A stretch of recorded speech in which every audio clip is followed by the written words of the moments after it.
Political studies में फिर से आपका एक बार स्वागत है। वेस्टर्न पॉलिटिकल की इस सीरीज में आज हम मैकियावेली के विषय में पढ़ेंगे। ये वीडियो आपके जेआरएफ नेट यूजी पीजी हर जगह काम आएगा।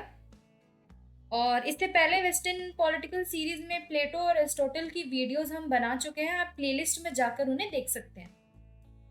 वीडियो को लाइक और शेयर करना ना भूलें। चलिए स्टार्ट करते हैं मैकियावेली। मैकियावेली का जन्म इटली में हुआ है। पुनर्जागरण का वो दौर था जब मैकियावेली का जन्म इटली में हुआ, फ्लोरेंस में हुआ, इटली के फ्लोरेंस नगर में हुआ। 1469 में हुआ मैकियावेली का जन्म। शिक्षा उन्होंने 25 वर्ष की आयु तक ग्रहण की और इटली में ही एक लिपिक के रूप में उन्होंने नौकरी प्रारंभ की।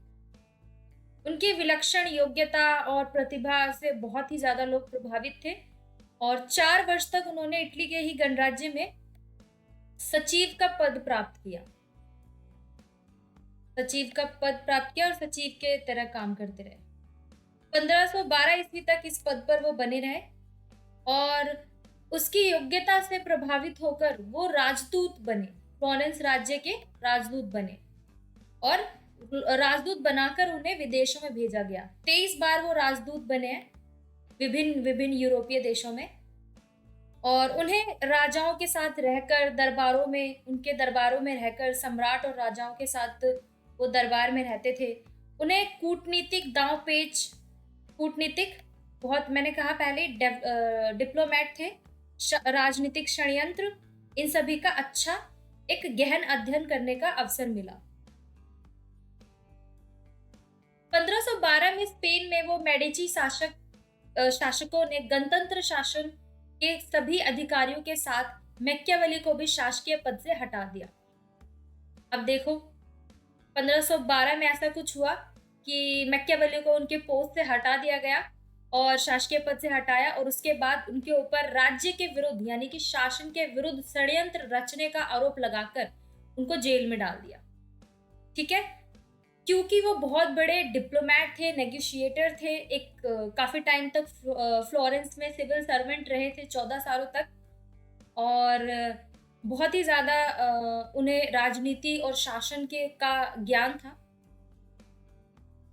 और हम देखेंगे कि 1 वर्ष के बाद उन्हें मुक्त कर दिया गया, लेकिन 1527 में यानी 1527 में 58 वर्ष की उम्र में उनकी मृत्यु हो गई। ठीक है, तो इनकी मृत्यु हो गई।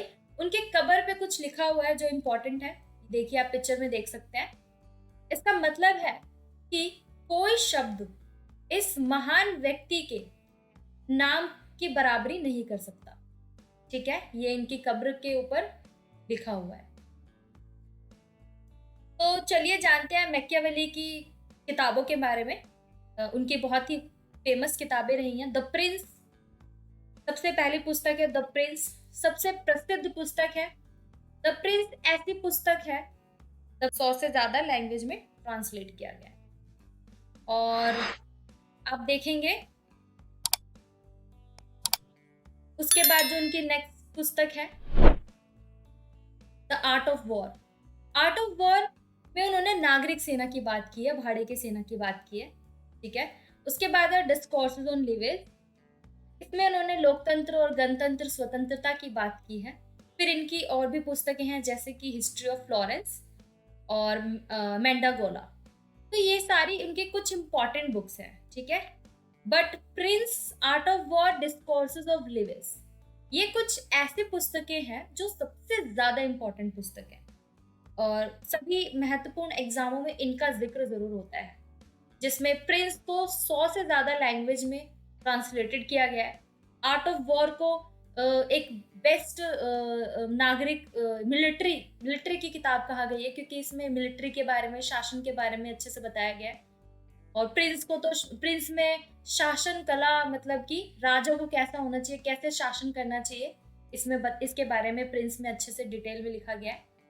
हीगन ने इनको कहा था, प्रिंस को लेकर हीगन ने कहा था कि बहुत ही ज्यादा वास्तविक है और रियल है और सराहनीय है। हीगल काफी प्रशंसा करते हैं, वास्तविक बोलते हैं, नेचुरल बोलते हैं और सराहनीय बोलते हैं। चलिए हम देखते हैं मैकियावेली का इंपॉर्टेंस क्या है। प्रथम आधुनिक विचारक थे। अब इन्हें आधुनिक इसलिए बोलते हैं, इन्हें मॉडर्न इसलिए बोलते हैं क्योंकि इससे पहले जो प्लेटो और एरिस्टोटल हम देख सकते हैं, ये आइडियलिस्टिक आदर्शवादी थे। ठीक है, आदर्शवादी में इन्होंने बताया कि राज्य को कैसा होना चाहिए, राजा को कैसा होना चाहिए, ठीक है, कैसे करना चाहिए पे बल दिया। जबकि जो हमारे मैकियावेली हैं, इन्होंने ये बताया कि राज्य एक्चुअल में कैसा है और कैसे एक्ट करता है। तो उन्होंने बताया कि राज्य में देखो अराजकता है, ठीक है, सेल्फ इंटरेस्ट, लोग कैसे हैं, सेल्फ इंटरेस्ट वाले हैं। तो जब सेल्फ इंटरेस्ट वाले लोगों से मिलकर राज्य बनेगा तो राज्य भी ऐसे ही बनेगा। ठीक है, तो उन्होंने सेल्फ इंटरेस्ट, पावर, पॉलिटिक्स, सत्ता, इन्होंने सत्ता से इन्होंने नैतिकता का सेपरेशन किया है। ठीक है, तो उन्होंने बहुत ही रियल चीजें, क्योंकि प्लेटो एरिस्टोटल नैतिकता की बात करते हैं, राजनीति को नैतिकता से जोड़ते हैं, लेकिन उन्होंने राजनीति को नैतिकता से अलग कर दिया। ये कहते हैं कि राजनीति और नैतिकता एक साथ, नैतिकता होना अच्छी बात है, नैतिक होना अच्छी बात है, लेकिन उन्होंने राजनीति में नैतिकता को अलग रखा है। इनका नेक्स्ट है पुनर्जागरण की संतान। पुनर्जागरण की संतान इसलिए बोला जाता है क्योंकि रियलिस्टिक है काफी ज्यादा।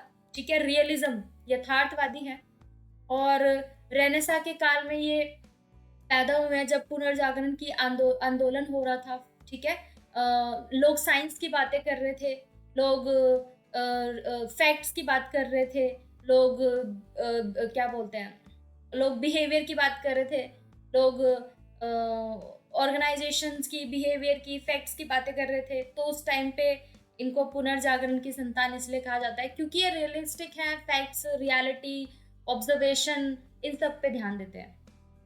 प्रथम यथार्थवादी है क्योंकि इन्होंने पावर और पॉलिटिक्स को समझा, और इनको रियलिस्ट इसलिए कहा जाता है क्योंकि उन्होंने मोरालिटी को, रिलीजन को पॉलिटिक्स से अलग रखा। ठीक है, इसलिए प्रथम यथार्थवादी। राज्य कैसा है, व्यक्ति कैसा है, व्यक्ति का स्वभाव कैसा है, अकड़ू है, स्वार्थी है, लालची है, स्वयं हित के बारे में सोचता है, ऐसी रियल चीजें इन्होंने बताई। शैतान का शतगिर्द इसलिए कहा जाता है क्योंकि इन्होंने मतलब रियलिटी पर फोकस करके इन्होंने राजा को कैसा होना चाहिए, राजा को एकदम सेंटर, मतलब राजतंत्र, निरंकुश राजतंत्र की बात की है। सत्ता का सारा सोर्स राजा के हाथ में होगा, निरंकुश हो जाएगा, वो सारी शक्तियों का कंट्रोल उसके हाथ में होगा, और थोड़ा सा चालाक होगा, कनिंग होगा, धूर्त होगा। ठीक है, राज्य की सुरक्षा के लिए उसको स्मार्ट होना पड़ेगा, थोड़ा सा छल कपट भी होना पड़ेगा, इसलिए शैतान का शागिर्द कहा गया है। तानाशाह का उस्ताद उन्हें इसलिए कहा गया है क्योंकि वो राजतंत्र, निरंकुश राजतंत्र, लोकतंत्र को वो इटली के लिए सही नहीं मानते हैं। वो कहते हैं कि इटली के लिए निरंकुश राजतंत्र सही रहेगा क्योंकि यहाँ के लोग सद्गुणी नहीं है। व्यवहारवाद का अग्रदूत माना जाता है। आधुनिक इसलिए है क्योंकि इससे पहले बहुत ही आदर्शवादी बातें होती थी, व्यवहारिक नहीं होता था, लेकिन इन्होंने आधुनिक, क्योंकि आप ऊपर देख ही सकते हैं, प्रथम आधुनिक विचारक है, पुनर्जागरण है, यथार्थवादी है, तानाशाह है, तो उन्होंने ये मॉडर्न है, ये व्यवहारिक है, जो रियल में जैसा होना चाहिए वैसे की बात करते हैं।